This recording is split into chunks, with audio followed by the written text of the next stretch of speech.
Okay, folks, so I'm sitting here with Francois. Francois, what's your surname?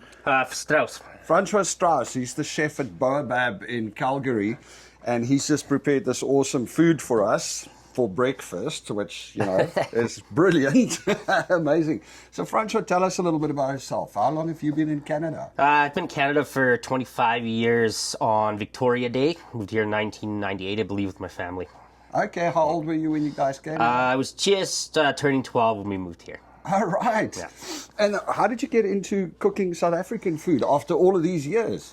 Well, it all started back in South Africa in my Ouma and Opa's house. Always had an Ouma that always cooked everything from scratch for myself and all the cousins and the aunties and uncles. And, it was always a great gathering and something that I grew very passionate about, especially being able to share that with my family. And so coming to Canada, I kind of missed it quite a bit and decided to try and make it myself. See if I can get all those childhood favorites back. And I fell in love with the idea of recreating those memories and bringing that back and then eventually sharing that with people as well. And especially with not just Afrikaners and other people, Afrikaners here in Canada, but Canadians as well. And introducing them to what I call a hidden gem of a cuisine. Nice, man.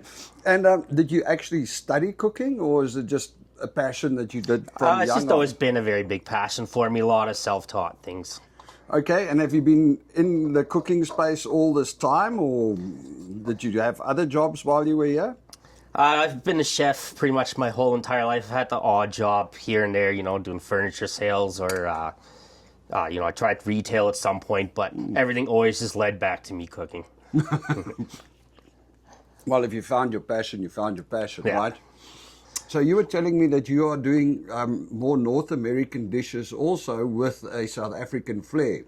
Yeah, living in Canada for as long as I have, I've been exposed to a lot of amazing cuisines that are particularly here in North America. And, I wanted to relate South African food to everybody here in North America. So I decided to take some classic dishes, for example, a pizza.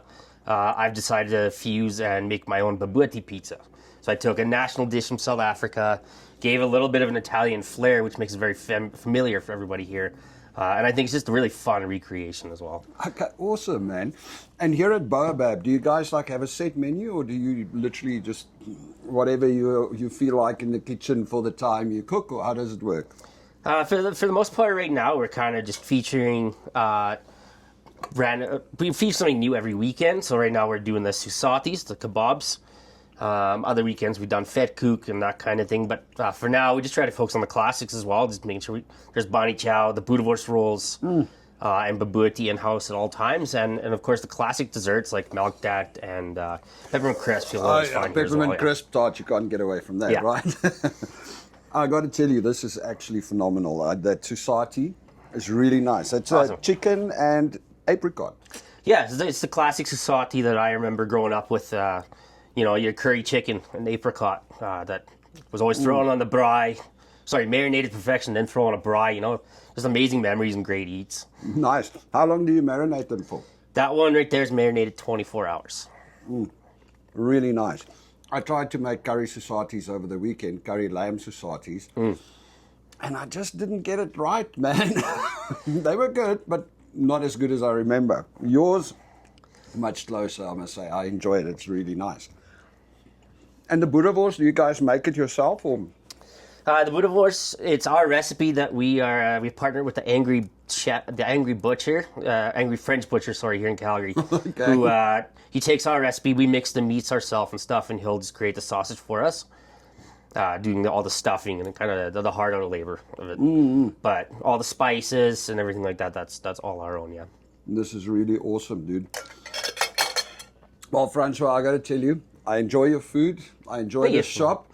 And like I said earlier on, we're waiting for the Francois Strauss cookbook. Oh, yeah.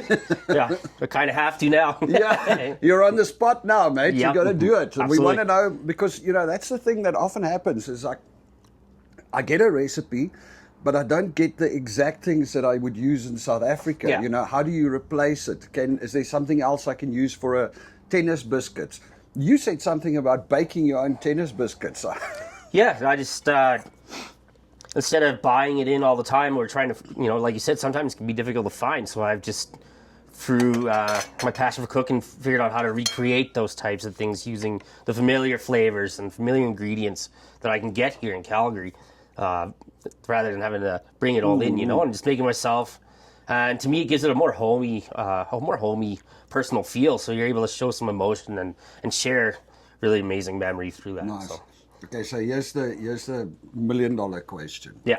Do you have the recipe to make ultramel custard? Ultramel, no. Dang, I make my own custard, but not quite the ultramel. That's Man, that's a pity because there's so many people looking for that recipe. That you know, like that sweet ultramel that you can just eat as your own. Oh yeah. Oh man. Anyway, folks, so that's Francois. Thank you. Oh, thank you so Cheers. much.